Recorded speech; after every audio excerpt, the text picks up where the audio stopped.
Now we shall see velocity time graph for uniform velocity. Now we know what is the meaning of uniform velocity. Now here you can see a train is moving with a uniform velocity of 60 km per hour for 5 hours. The velocity time graph for this uniform is shown in the figure. Now if you see the graph, you see that time is marked along the x-axis and velocity, that is in kilometer per hour, is marked along y-axis. Now there are two questions asked in your textbook. First question asked is, how will you determine the distance covered by the train between 2 and 4 hours? Now we know that the formula to calculate distance is velocity multiplied by time. Now velocity is how much? 60 multiplied by time period is from 2 to 4 is 2. So 60 multiplied by 2 is 120 kilometer. So the distance covered by the train between 2 and 4 hours will be 120 kilometer. The second question asks this, is there a relation between the distance covered by the train between 2 and 4 hours and the area of a particular quadrangle in the graph? What is the acceleration of the train? Yes, there is a relation between the distance covered by the train between 2 and 4 hours and the area of quadrangle in the graph. Now if you see the distance covered, so if you see the graph, you see it is a quadrangle, that is it is a type of rectangle, and we know that area of rectangle is length multiplied by breadth. Now if you take length, it is 60 multiplied by, if you take the breadth, it is 2, so you get 120 kilometer. So that is area and distance both are related. So distance is 120 kilometer and area of the rectangle or quadrangle is also 120 kilometer. So there is a relation between the distance covered by the train between 2 and 4 hours and the area of quadrangle. Now the second part is, what is the acceleration of the train? Now acceleration, we know that acceleration is final velocity minus initial velocity upon time. So it will be 60 minus 60 upon 2. So it will be 0 meter per second square.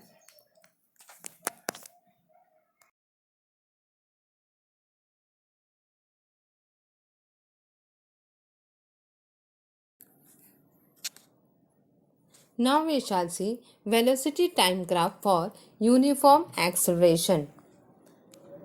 The changes in the velocity of a car in specific time intervals are given in the following table, which you can see in the figure. Now if you see the table, it is divided into two columns. The first column represents time, which is in second. Second column velocity, that is in meter per second. Now if you see the graph, time in second is plotted along the x-axis and velocity meter per second is marked along the y-axis. Now if you see the time and velocity given in the table, you see that in 0 second the velocity is 0 meter per second, in 5 second 8 meter per second, 10 second 16 meter per second, 15 seconds 24 meter per second, 20 second 32 meter per second, 25 second 40 meter per second, 30 second 48 meter per second, 35 second 56 meter per second. So when you see the graph, it represents which type of motion. The velocity changes by equal amounts in equal time intervals. Thus, this is uniformly accelerated motion. Now the velocity is changing by equal amounts in equal time intervals. Thus, this is uniformly accelerated motion. Then, how much does the velocity change every 5 minutes? Now, when you calculate, the velocity changes by 8 meter per second in every 5 minutes. For all uniformly accelerated motions, the velocity time graph is a straight line that you can see in the graph given. For non-uniformly accelerated motions, the velocity time graph may have any shape depending on how the acceleration changes with time. Now, from the graph, we can determine the distance covered by the car between 10th and 20th second as we did in the velocity time graph for uniform velocity. Now, the difference is that the velocity of the car is not constant, unlike that of the train. Now, but is continuously changing because of uniform acceleration. In such case, we have to use the average velocity of the car in the given time interval to determine the distance covered in that interval. Now, from the graph, the average velocity of the car will be, that is, if you see the velocity, then it will be 32 plus 16, that is from 10 to 20 second it will be 32 plus 16 upon 2, so that will be equal to 24 because it is average, so divide by 2 equal to, it will be 24 meter per second. Now if you have to calculate the distance covered between 10 to 20 seconds, then it will be 24 meter per second is the velocity multiplied by time will be 10 seconds. So distance covered will be 240 meter. Now you can also calculate this distance covered by the area of quadrangle A, B, C, D. Now when you see the figure A, B, C, D, you can divide into two figures. That is, one you get rectangle, that is A, E, C, D, and the other figure that you can see is triangle A, B, E. So when you add the area of both this figure, you get the area of quadrangle, that is A, B, C, D. Now if you calculate the area of triangle A, E, C, D, we know the formula is length multiplied by breadth. Now length is how much?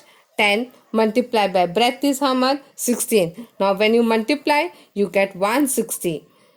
Now what about the triangle? We know that triangle ABE, we know the formula as area as half base multiplied by height. Now if we take half, base is 10, that is 10 to 20 will be 10, multiplied by height is 16, that is 32 minus 16. So when you calculate, you get 80. So when you add both the areas, that is 160 plus 80 meter, you get as 240 meter, which is equivalent to the distance that we had calculated. Hence, if you see the velocity time graph for uniform acceleration will always show a straight line.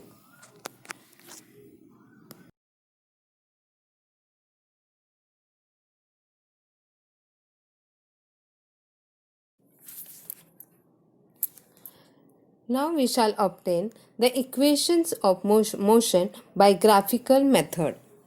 Newton studied motion of an object and gave a set of three equations of motion.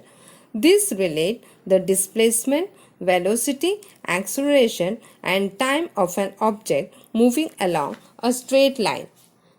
Suppose an object is in motion along a straight line with initial velocity u, it attains a final velocity v in time t due to acceleration a.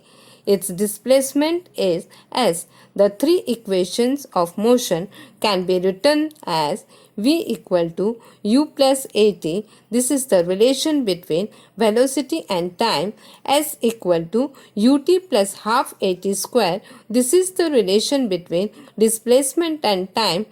V square equal to u square plus 2as. This is the relation between displacement and velocity.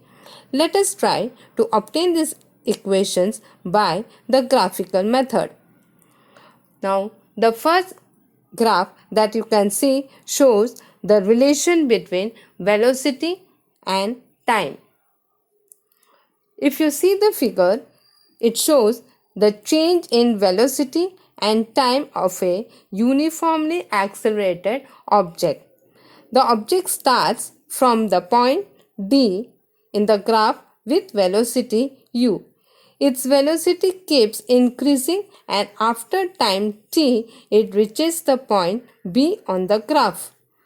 Suppose we take the initial velocity of the object represented by u as that is OD, the final velocity of the object v which is represented by OC, time t that is OE, then acceleration will be equal to change in velocity upon time. Now we know that change in velocity means final velocity minus initial velocity upon time. So if you take final velocity, that will be OC minus initial velocity will be OD upon t. So you get it as CD equal to AT, means OC minus OD is equal to CD. So you get it as CD equal to AT. Now suppose you draw a line parallel to y-axis passing through B, then this will cross the x-axis in E. Draw a line parallel to x-axis passing through D. This will cross the line BE at O. Then from the graph you get BE which is equal to AB plus AE. So when you get it as V equal to CD plus OD, because AB is equal to CD and AE equal to OD. So you get it as V equal to CD from the equation 1 which is equal to AT plus OD is U. So you get the first equations of motion V equal to U plus AT. Now this is the first equation of motion which shows the relation between velocity and time.